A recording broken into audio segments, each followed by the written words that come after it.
Olá, irmãos, a todos vós que nos acompanhais do Brasil e em Portugal. Neste nosso programa semanal, Passo a Passo com Jesus, nós vamos saudar neste segundo domingo do tempo da Quaresma. Nós hoje vivemos o momento da transfiguração de Jesus. Se recordamos, há uma semana estivemos no deserto, em que Jesus foi tentado, em que Jesus conseguiu ser superior a todas essas tentações. Hoje aqui nós vimos um momento de glória de Jesus, mas mesmo assim um momento que nós não podemos desencarnar de toda esta caminhada do tempo da Páscoa. E por isso mesmo, sempre no segundo domingo do tempo da Quaresma, nós encontramos esta reflexão sobre o Monte Tabor, a transfiguração de Jesus e, sem dúvida, um convite à nossa própria transfiguração.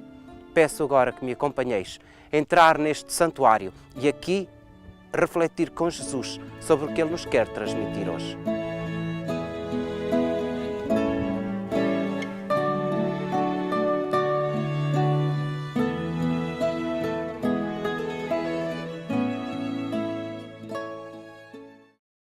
O Monte Tabor está situado no limite norte da planície de Esdrelon, ou Vale de Cisael, entre Nazaré e o sul do Lago de Tiberíades. Esta grande colina alcança 580 metros acima do nível do mar e sobressai sobre todo o vale a seu redor. Devido ao Vale de Cisael ser muito fértil e através dele ter passado uma importante rota de comércio, o Monte Tabor obteve em vários períodos históricos uma importância estratégica. De fato, várias batalhas do povo israelita se travaram nas planícies próximas e exércitos encontraram refúgio na sua altura.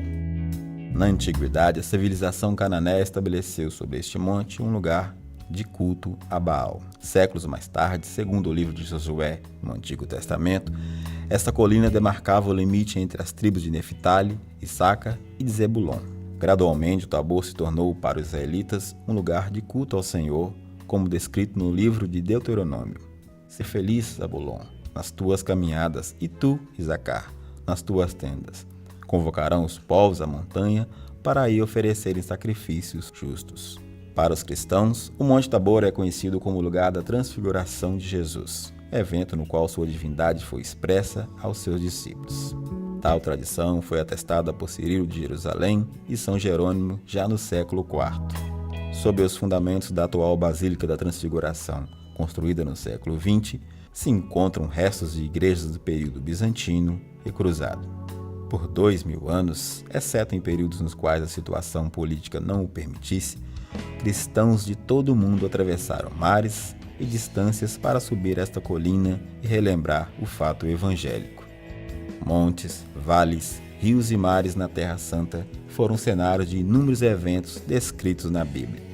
A sequência desses fatos parece compor uma história santa da relação entre Deus e a humanidade. Neste contexto, essa natureza com suas belezas particulares é muito mais do que um cenário, é um testemunho silencioso e paciente.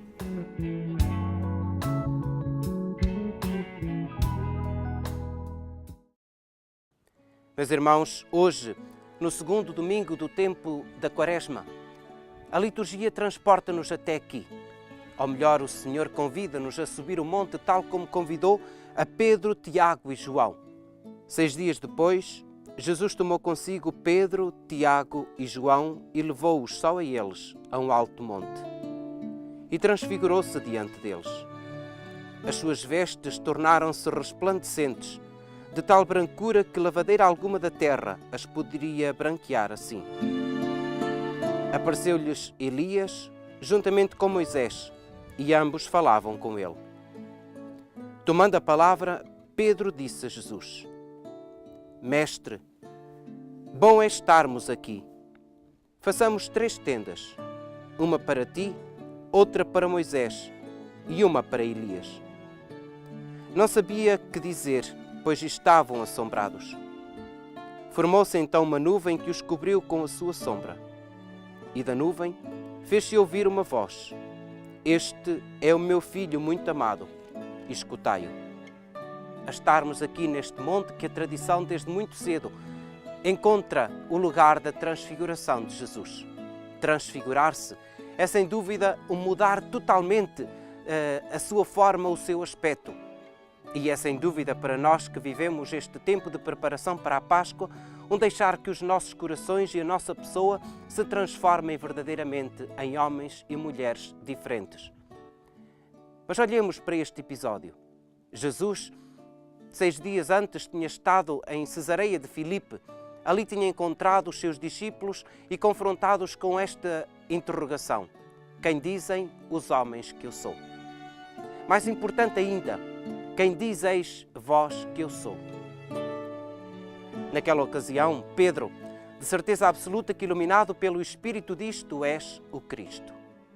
Estamos praticamente a chegar àquele que é o centro da fé que o Evangelho de Marcos nos quer transmitir, a revelação da identidade de Jesus. Mas esta identidade que Jesus tem vindo a fazer com que não se revele ao longo de todo o Evangelho, mesmo hoje, no final deste Evangelho, ele nos vai dizer para não contarem nada a ninguém, só será realmente revelada quando na cruz aquele centurião olhar para Jesus e dizer: este era verdadeiramente o Filho de Deus. Então nós não podemos desassociar de maneira nenhuma o momento da transfiguração do momento em que Jesus está na cruz e se revela como o Filho de Deus. Porque também aqui, neste momento de transfiguração, ele se revela como esse Filho de Deus que se transforma para nos elevar também a nós a esta experiência do céu. Na realidade, quando diz que Jesus se transfigurou, diz que as suas vestes se tornaram resplandecentes. E Marcos utiliza aqui até uma forma bastante simples para nos dizer: nenhuma lavadeira da terra poderia encontrar forma de colocar estas vestes tão resplandecentes. Na realidade, o branco é sinal do divino. Vemos os anjos do céu que se vestem de branco. Vemos Jesus que aparece aqui resplandecente de branco. Tantas ocasiões em que o branco é sinal de uma presença divina. Diante desta presença divina aparecem duas figuras, Moisés e Elias. Sem dúvida, Moisés, que é o legislador, símbolo da Torá, Elias, que é o símbolo da espiritualidade, símbolo dos profetas. Todos eles vêm aqui fazer aquilo que fizeram ao longo da sua vida. Não conversar com Deus no Monte Horebe, mas conversar no Monte Tabor com o próprio Jesus. Na realidade, eles são aqueles mensageiros que anunciaram o Salvador ao longo da sua vida e aqui, mais uma vez, conversam com Jesus. Que Jesus, Moisés e Elias conversavam acerca da sua morte e da sua ressurreição. Ora, dentro desta contemplação, desta manifestação, eis que Pedro se sai com esta expressão, que com certeza é a experiência de muitos de nós quando vimos ao Monte Tabor: Senhor, é bom estarmos aqui. Então façamos 3 tendas, uma para Moisés, outra para Elias e outra para ti. A pergunta que eu vos faço é: e onde ficava Pedro, Tiago e João?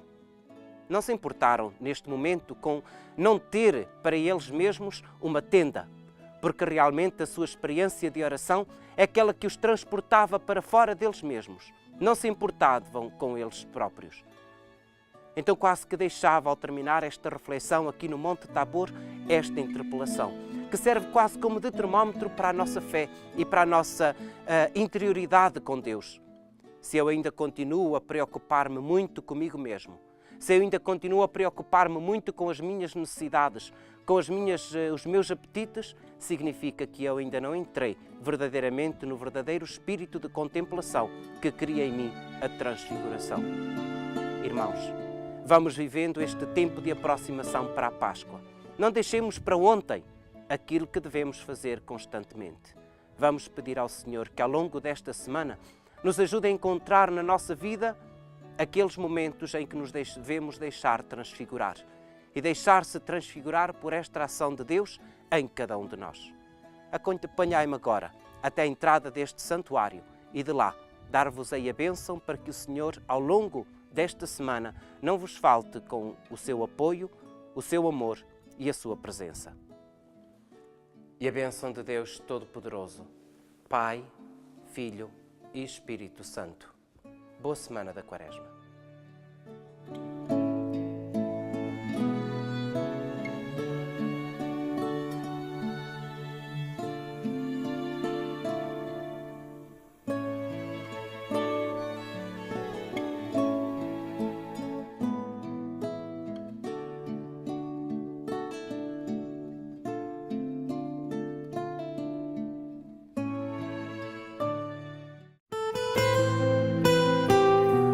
Christian Media Center tem a missão de levar ao mundo a mensagem da Terra Santa, a terra do Quinto Evangelho. Transmissões, reportagens, notícias, documentários, atualidade da Igreja e da vida cotidiana dos cristãos da Terra Santa. Você pode nos ajudar nesta missão, fazer conhecer e difundir a mensagem da Terra Santa. Ajude-nos. Visite o nosso site